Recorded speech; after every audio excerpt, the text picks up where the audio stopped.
Maka kita tak sudah pulang ke bumi yang terjajah, maksudku. Barangkali negara kita sudah merdeka sekarang, dan kita di sini terbuang, tersiksa karena kecobaan Bapak sebagai pemegang komando. Tapi kalau Belanda masih berkuasa, aku yang membawa dan menyelamatkanmu ke tanah merdeka ini.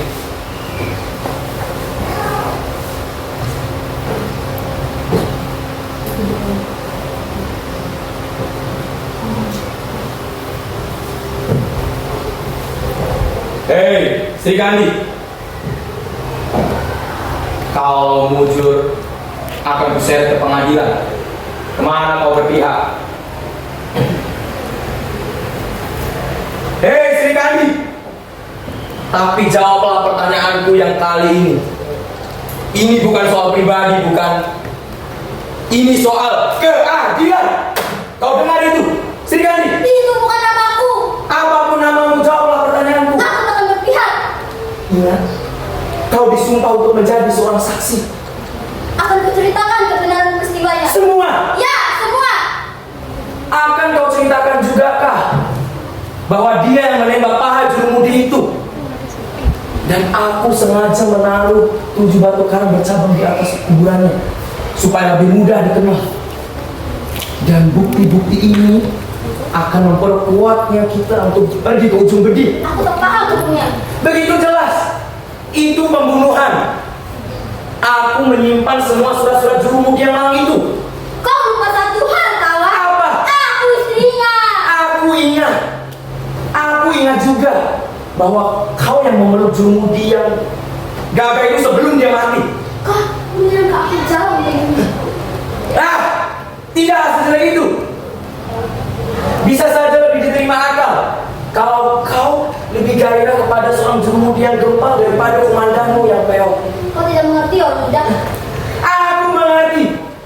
Di pulau neraka ini tinggal akulah yang paling gagah. Aku tahu seleramu, Sri Kandi. Kau terus menghina. Kau tahu kenapa aku berpelukan dalam jurumudi itu? Karena aku adalah juru rawat. Aku berkewajiban untuk merebutnya dari kematian dan mengangkatnya dari kejahatan semangat. Dan melihara pada hidup itu adalah tugasku sebagai seorang juru rawat. Terlepas dari kedudukanku sebagai seorang istri. Aku juga kepingin sakit kalau begitu. Kau memang sudah sakit, bangsat. Ada lagi yang sakit.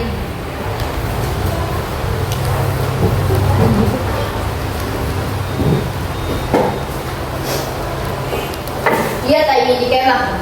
Dia ingin mati di samping senjatanya, katanya. Kita semua akan mati. Tidak akan ada yang mengenalnya sebagai seorang pahlawan. Dia tak dapat mati sebagai pahlawan. Kita semua tahu bahwa dia adalah penembak ulung yang diburu ketakutannya. Dan sekarang, lihatlah. Dia mati dan dibunuh oleh kuman. Kasihan. Andai saja waktu itu dia masih bertahan di sana, mungkin dia bisa mati sebagai seorang pahlawan. Kita punya komando. Kita patuhi perintahnya. Siapa? Pak Kapten. Pak Kapten. Pak Kapten itu sudah lupa dengan titik tujuan kita. Dan Pak Kapten itu gemang dan lari melihat lawan. Dengan menghibur dirinya, dia berkata kepada bawahannya, "Tidak apa-apa. Ini siasat perang karena bininya patut diselamatkan."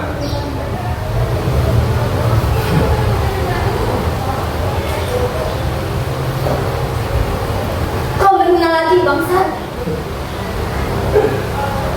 Aku tahu tipu dayanya. Suamimu ku kasih tahu, tetapi dia hanya tersenyum masam. Karena dia mengerti malam itu aku sebagai juru rawat, bukan sebagai istrinya.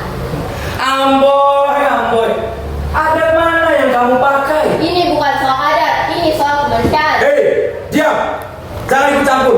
Kau juga tahu apa akhirnya? Yang paling akhir sekali, kita kurang mayat-mayat kawan kita dan kita makan dagingnya. Kami tidak semudah itu. Yang lebih rendah pernah terjadi. Coba bayangkan kalau Pak Kapten sudah sampai hati tidak makan daging istrinya dan dia tidak makan daging mayat kawan-kawannya. Dia. Ini masa depanmu, kerbau. Itu yang kelak akan terjadi.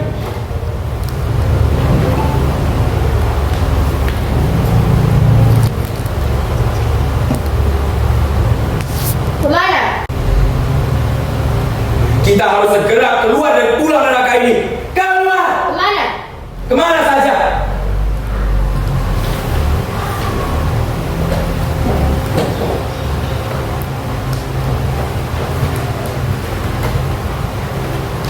Hei, bagaimana kalau kita tebang pohon-pohon kelapa? Kita ikat jadi rakit. Aku mau keluar dari pulau neraka ini. Sejak lama sudah kusaksikan kesetiaanmu. Siapa yang setia pada siksaan? Pada kekeringan seperti ini? Siapa? Kau tahu apa yang kau pikirkan, Macut? Kalau bukan Pak Kapten mati sekarang ini, begitu kuasa dan tahta tertinggi jatuh padaku. Saat itu juga kau tembak mati. Siapa yang bakal jadi albojomu, Letnan? Dia. Kopral! Hei, Kopral! Bangun, Kopral! Hei, lihat. Badannya saja sudah tidak kuat terangkat. Aku sanggup berdiri, San. Lihat, aku bisa berdiri. Kopral, jangan. Nanti kau hitam lagi. Tidak, Letnan. Di waktu kepalaku panas, hatiku memang terasa kecil. Tapi di saat hatiku panas, kepalaku terasa ringan. Kau penghasut yang memuntahkan. Kalau kau menjadi anjing Belanda, menyerahlah sendiri. Kami tentara Republik yang masih punya harga diri. Tapi aku tidak menyerahkan diri kepada Belanda. Aku hanya ingin mencari republik yang tidak segersang ini. Belanda menduduki seluruh tanah air. Pulau ini saja yang tidak. Justru tinggal pulau inilah yang masih bebas. Kita mempertahankan republik di sini, bukan untuk mempertahankan Di mana pulau ini. Republik? Republik yang hadir pada tanah pertiwi yang tidak diinjak sepatu Belanda. Dan tanah yang telah terlanjur injak paksa akan kita rebut kembali. Kapan? Kita punya komando, tunggu perintah. Komando. Komando itu tidak kunjung datang. Dan Pak Kapten sudah lupa dengan titik tujuan kita. Di sini dia sudah cukup enak. Dia mempunyai bini, pangkat, dan hewan ternak yang cukup setia. Kau. Tapi aku tidak begitu bodoh untuk mau jadi hewan gembala seperti kalian. Gagal juga keadaan ini. Penangguhan merubah wataknya. Kasihan.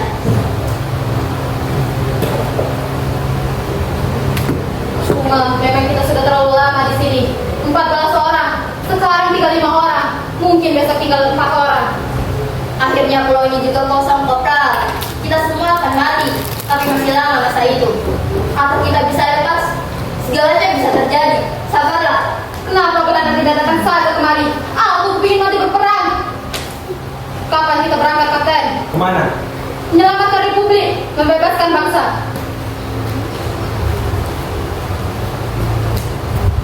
Aku mau tebang pohon-pohon kelapa. Aku pengen ikat menjadi rakit.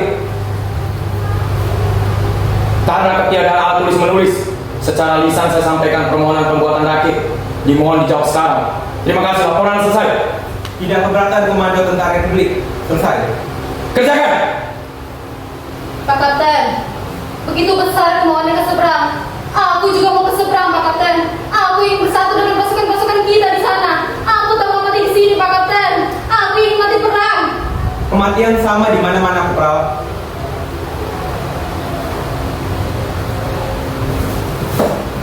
Hidup ini adalah ganjaran segala kehendak.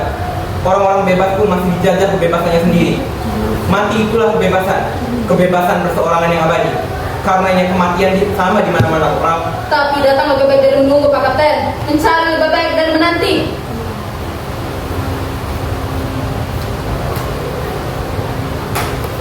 Karena ketiadaan alat tulis menulis, secara lisan saya sampaikan permohonan pembantuan pembuatan rakit. Dimohon dijawab sekarang. Terima kasih, laporan selesai. Karena tidak disadangkan tenaga, permohonanmu ditolak. Selesai. Kenapa? Rahasia tentara. Aku rasa itu adalah rahasia Bapak pribadi. Bapak tentu menyembunyikan sesuatu yang menyangkut nama baik Bapak sendiri. Kopral, ingat, kau bicara kepada Kapten. Aku tahu, Letnan. Aku tahu bahwa Bapak yang paling berkuasa di sini, paling dihormati dan dipatuhi. Dan selama ini aku patuh. Tapi sekali ini aku membantah karena Bapak menyalahgunakan kekuasaan. Dengan bedil kau mudah menembak tepat, Kopral. Dengan lidah kau tidak gampang berbicara benar. Bedil hanya membutuhkan kebiasaan latihan. Tetapi lidah membutuhkan kebijaksanaan, pendalaman, dan pengetahuan. Apa hubungannya Pekohiko dengan persoalan ini? Kau tahu kenapa dia begitu ingin pulang ke seberang? Karena di sana ada pacarnya, gadis Indo. Apa yang kau harapkan di sana? Paling banyak kau hanya menangis melihat tanah air yang diinjak-injak bangsa lain. Kita ke sana membebaskannya, Pak Kapten. Dengan apa? Dengan pelurumu yang tinggal seuntai dan kepalamu yang selalu hitam. Dengan darah dan nyawa, Pak Kapten. Lebih baik dengan otak yang waras, Kopral. Sudah siap nasibmu? Mana perahu? Perahu, perahu, ada perahu. Mana? Di sana, teman di sana, mari. Ada perahu, Letnan. Sama saja. Kita ingin pulang ke seberang, Letnan. Ini kau kemerdekaan yang kita perjuangkan. Inilah perjuangan kemerdekaan itu, Kopral. Pulau ini penjara, Letnan. Kita ini orang-orang yang terbosan berlumpuh oleh lapar dan penyakit. Dan sekarang kita mengambil langkah penyelamatan. Watakmu juga berubah karena derita dan siksaan, kawan. Kasihan. Aku lebih kasihan pada watakmu yang tak berubah karena kebekuan yang kaku. Biadablah watak itu. Kemerdekaan seperti apa yang sedang kau raih dengan kebebasan hatimu yang subur dan basah itu? Tidak lebih dari penyakit hitam dan penyesalan pahit. Kau tahu kenapa ini bisa terjadi? Karena kau tak cukup sadar untuk siapa kau berjuang. Kemerdekaan yang kita perjuangkan ini bukan untuk kita, untuk anakku, untuk anakmu, untuk anak cucu bangsa Indonesia.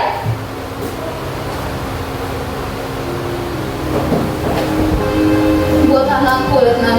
Ya, anak cucu yang akan menyelesaikan perjuangan ini dan mengukir menjadi pusaka yang kekal berupa kebebasan yang abadi.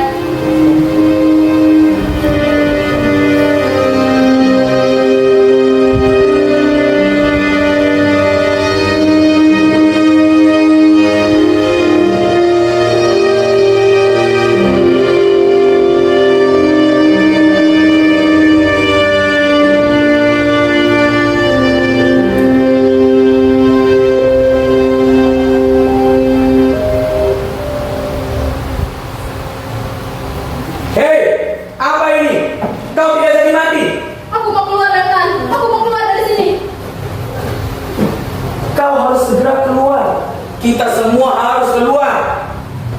Pak Kapten, tolong perintahkan kepada mereka semua untuk keluar dari pulau neraka ini. Malam ini juga kita berangkat. Tidak satupun yang meninggalkan pulau ini. Kenapa? Karena sebentar lagi kita akan mendapatkan kepastian apakah Belanda masih berkuasa atau tanah air sudah bebas. Apa bedanya tanah air yang sudah bebas atau belum, Pak Kapten? Yang paling penting kita harus bebas dari pulau neraka ini, bebas dari kemiskinan dan kepahitan yang ada di pulau ini. Kebebasan begitu tidak ada, kawan. Kebebasan itu hanya ada kata-katanya, tidak ada wujudnya. Kau bebas dari siksaan, kau akan dibelenggu oleh rasa kemalasan.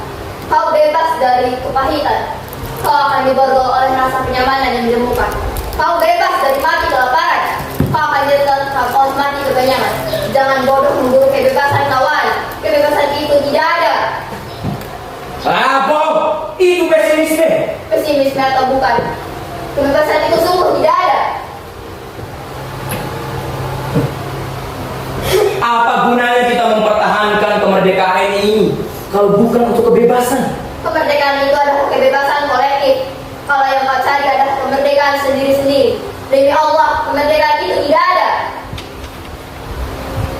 Tidak ada.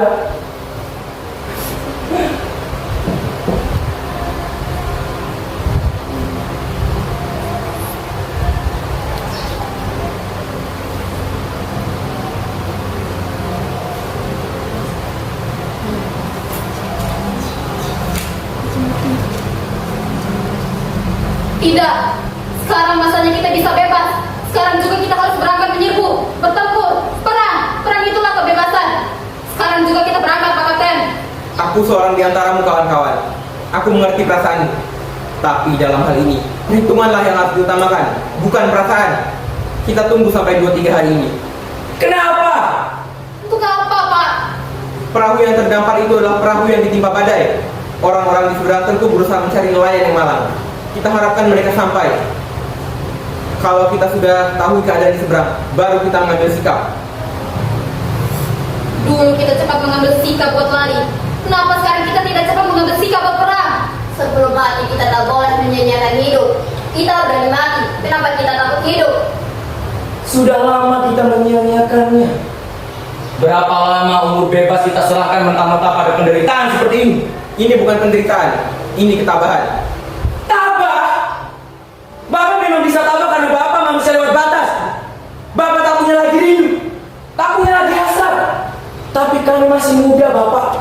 Kami dambakan masa depan kami yang gemilang. Kami perlukan yang namanya pengetahuan, perubahan, dan kepuasan. Di mana manusia pernah puas? Kepuasan itu sama dengan kebebasan. Hanya ada kata-katanya, tidak ada bedanya. Jangan hidup seperti ombak orang muda.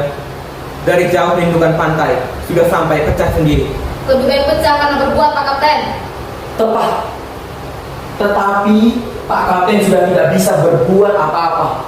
Dan dia terlalu tua untuk berbuat apa-apa. Dia sudah cukup enak di sini. Dan baginya pulau ini menjadi surga untuknya. Kalau itu yang jadi soal, baik, kuceraikan istriku dan kawinilah dia. Kapten! Kau boleh membawanya nanti malam kemanapun yang kau suka di pulau ini. Kenapa nanti malam? Sekarang lah. Talakku sudah jatuh dan dia istrimu. Abang,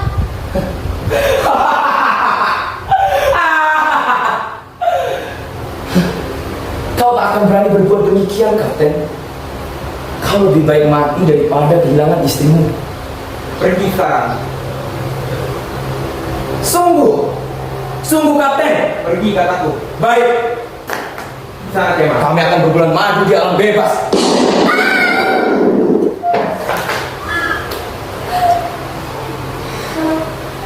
Kau membunuh pengantin baru, Letnan. aku membunuh pengkhianat, Kapten.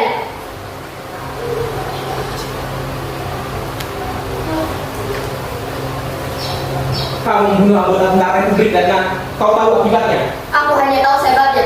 Dia merusak tata susila, memperkosa norma-norma kemanusiaan. Kenapa kau tidak membunuh aku saja? Aku yang memberikan kesempatan atas susila itu dirusak. Norma-norma itu diperkosa. Harusnya aku yang kau bunuh. Tindakan Bapak mempunyai latar belakang. Cinta anak buah yang sejati. Punya latar belakang tekad haram menyerah. Tapi pengkhianat itu hanya punya latar belakang pengorbanan nafsu semata-mata. Itu sentimen. Betapapun kau bersalah membunuh teman sendiri, Letnan, dan tak ada keputusan lain. Pegang. Apa ini, Kapten? Kaulah berpangkat letnan dalam tentara Republik dipersalahkan. Pertama, membunuh pengantin baru karena alasan-alasan sentimen pribadi. Kedua, menolak perintah dan menolak perintah kapten setempat. Ketiga, membunuh dan menembak mati dan dari belakang seorang sersan pihak kawan. Maka komando tentara Republik di pulau ini atas nama rakyat menjatuhkan hukuman tembak mati. Tembak, kopral, tembak, Pak Kapten, tembak.